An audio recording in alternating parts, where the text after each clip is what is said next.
भगवान शिव की 3 मौन शिक्षाएं। प्रेरणादायक कथा। हिमालय की गहरी घाटी में एक युवा साधु कई महीनों से कठोर तपस्या कर रहा था। उसका मन डर, असफलता और उलझन से भरा हुआ था। वह सिर्फ एक ही इच्छा रखता था, भगवान शिव का दर्शन। एक रात अचानक पूरा वातावरण शांत हो गया।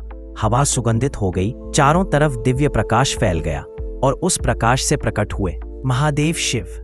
उनके रूप को देखकर साधु के शरीर में कंपकंपी दौड़ गई, आंखों से आंसू बह निकले।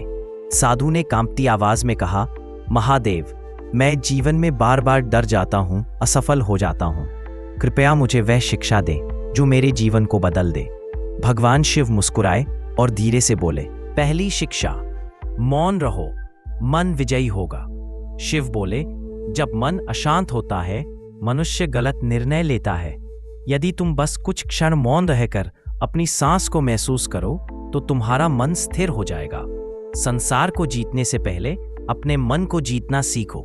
साधु ने आंखें बंद की और पहली बार उसने सच्चा शांति महसूस की। दूसरी शिक्षा, डर केवल एक भ्रम है। शिव ने त्रिशूल उठाकर कहा, डर वास्तव में होता ही नहीं है।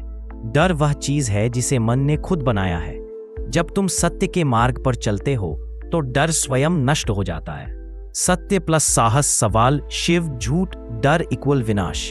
इन शब्दों ने साधु के भीतर से सालों पुराना भय मिटा दिया। तीसरी शिक्षा, तुम्हारा कर्म ही तुम्हारा भविष्य बनाता है। शिव ने शांत स्वर में कहा, इस सृष्टि में कोई चमत्कार अचानक नहीं होता। हर विचार, हर वाणी, हर कर्म भविष्य में तुम्हें ही वापस मिलता है।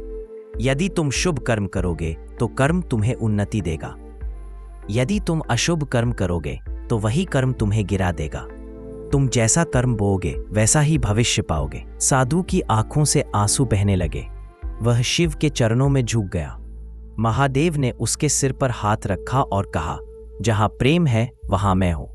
यह कहकर भगवान शिव प्रकाश में विलीन हो गए। लेकिन उनकी 3 शिक्षाएं, मौन, निडरता और शुभ कर्म, उस दिन से पूरे संसार में फैल गई। कथा सार, मौन मन को दिव्यता से जोड़ता है।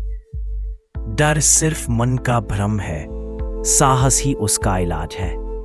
कर्म ही भविष्य का निर्माण करता है।